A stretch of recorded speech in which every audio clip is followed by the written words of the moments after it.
Hello friends, welcome to radiant competition classes. और आज हम लोग बात करेंगे विटामिन्स पर। और ये विटामिन्स बहुत ही महत्वपूर्ण टॉपिक है। यहाँ से एक या दो प्रश्न रहता ही है। चलिए, इसमें पूछे जाने वाले यानी परीक्षा में पूछे जाने वाले सभी प्रश्नों को हम लोग इस वीडियो में देखेंगे। प्रमुख महत्वपूर्ण तथ्य जैसे देखिएगा, पहला नंबर का सवाल है, विटामिन का आविष्कार किसने किया था? तो इसका राइट आंसर क्या होगा? फंक, यानी विटामिन का आविष्कार फंक ने किया था। नेक्स्ट प्रश्न हम लोग देखते हैं, विटामिन्स होते हैं यानी विटामिन्स क्या होते हैं? ऑब्जेक्टिव क्वेश्चन में पूछा जाता है कि विटामिन्स होते हैं, क्या होते हैं? तो ये कार्बनिक यौगिक यानी विटामिन्स क्या होते हैं? ये कार्बनिक यौगिक होते हैं, यानी विटामिन्स कार्बनिक यौगिक होते हैं। अगला सवाल देखिएगा, बहुत ही इंपॉर्टेंट सवाल है कि यौगिकों का वह समूह, ये समय नहीं, वह समूह जिसे सहायक आहार माना जाता है, यानी ये समूह होता है विटामिन्स का वह या यौगिकों का वह समूह जिसे सहायक आहार कारक माना जाता है। इसका राइट आंसर हो जाएगा आपका विटामिन। उसके बाद नेक्स्ट क्वेश्चन देखिएगा, विटामिन जो खट्टे फलों में पाया जाता है तथा चर्म को स्वस्थ रखने में जरूरी होता है, इसका नाम है विटामिन सी। यानी विटामिन सी खट्टे फलों में पाया जाता है और चर्म को स्वस्थ रखने में, यानी जो हमारा चमड़ा है उसको स्वस्थ रखने में बहुत ही महत्वपूर्ण भूमिका अदा करती है विटामिन सी। उसके बाद देखिएगा, अगला सवाल है, कंचन एक उन्नत किस्म है, यानी कंचन जो है किसका एक उन्नत किस्म है? तो राइट आंसर होगा आंवला का एक उन्नत किस्म है। उसके बाद विटामिन सी का रासायनिक नाम क्या होता है? इसका राइट आंसर होगा एस्कॉर्बिक एसिड होता है। उसके बाद नेक्स्ट देख लीजिएगा कि घाव को भरने में सहायक विटामिन कौन सा है? इसका राइट आंसर होगा विटामिन सी, यानी विटामिन सी घाव को भरने में सहायक होता है। अगला सवाल देखिएगा, वह विटामिन जिसकी कमी से खून का थक्का धीरे धीरे बनने की बीमारी हो जाती है, तो इसका राइट आंसर क्या हो जाएगा? इसका राइट आंसर हो जाएगा विटामिन के।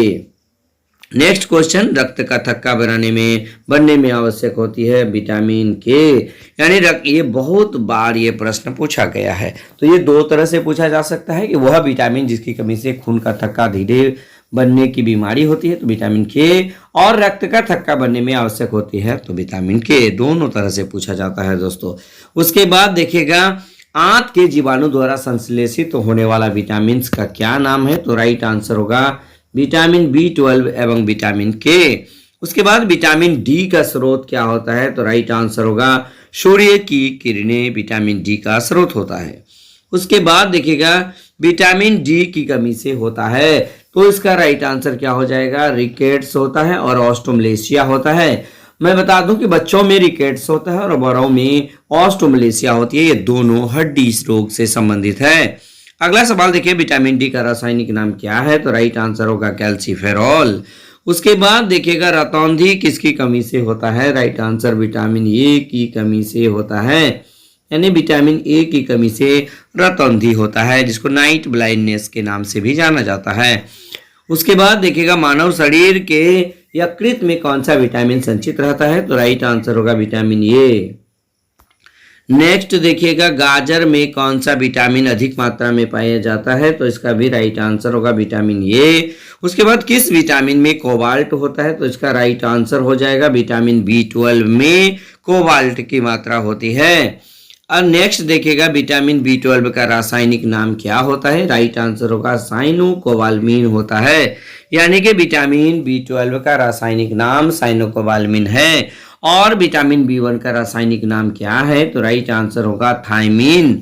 उसके बाद देखिएगा, जल में घुलनशील विटामिन कौन कौन से हैं? इसका राइट आंसर होगा vitamin B complex and vitamin C. यानी B कॉम्प्लेक्स की बात यदि की जाए तो देखिएगा 1 से 12 तक गिनिएगा, जिसमें 4, 8, 10, 11 नहीं होता है।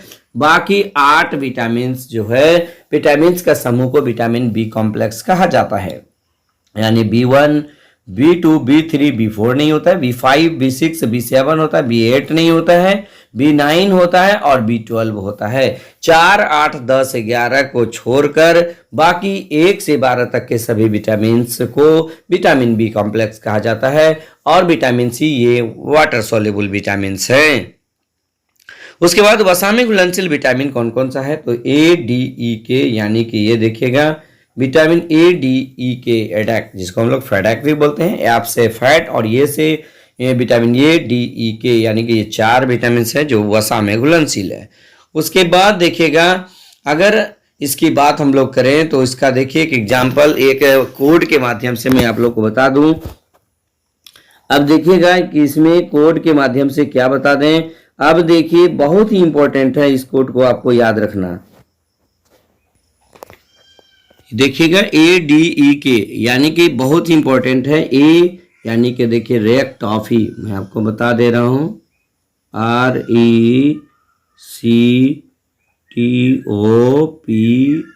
RECTOPHY। अगर इस तरह से कर दें तो ए, डी, ई और ये के। अब देखिएगा आर ई से हो गया रेटिनॉल, सी जो है यानी कि सी विटामिन सी, या डी को क्या कहते हैं, सी से हो गया कैल्सीफेरॉल, ई को बोलते हैं टीओ से टोकोफेरॉल और के को बोलते हैं पीएचवाई से फिलोक्वाइनिन। यानी कि विटामिन ए का रासायनिक नाम रेटिनॉल है, विटामिन डी का कैल्सीफेरॉल है, विटामिन ई का टोकोफेरॉल है, विटामिन के का फिलोक्वाइनिन है। और एक टॉफी याद रखिएगा तो आपको एडैक वाला विटामिन का जो रासायनिक नाम है आसानी से याद हो जाएगा। फिर से एक बार देख लीजिए, विटामिन ए को रेटिनॉल कहते हैं, विटामिन डी को सी से कैल्सीफेरॉल हो गया, विटामिन ई को टीओ से टोकोफेरॉल हो गया, के को फिलोक्वाइनिन कहते हैं। आप इसे जरूर याद रख लीजिएगा।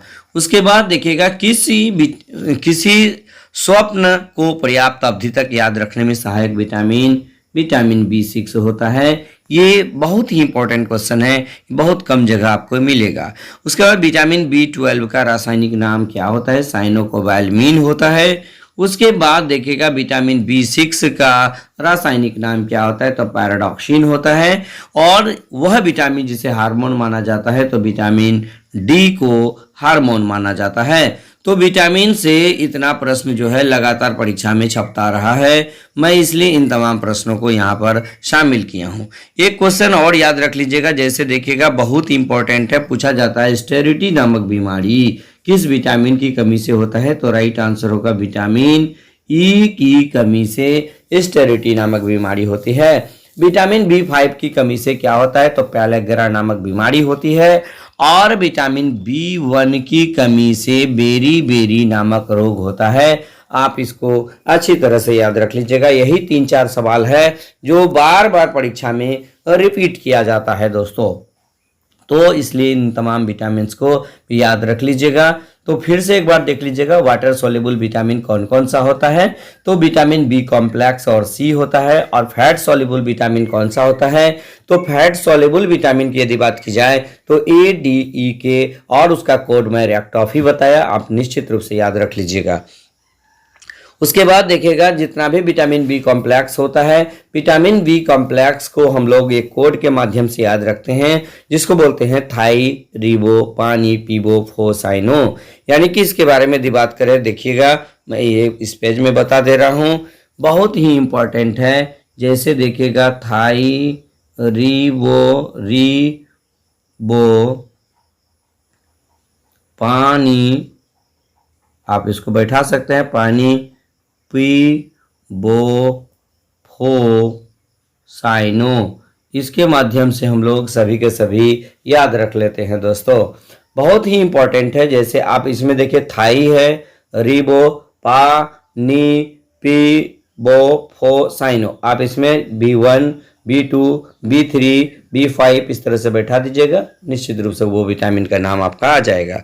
तो वीडियो लंबा ना हो जाए इसलिए मैं बस इतना में ही समाप्त करता हूं। मैं इसके कोड के माध्यम से मैं लाइव में जरूर बताऊंगा, लाइव वीडियो मेरा देखना बिल्कुल नहीं भूलिएगा, वहां पर इस कोड को मैं बहुत एक्सप्लेन करके बताऊंगा। बस आज के वीडियो में इतना ही, धन्यवाद।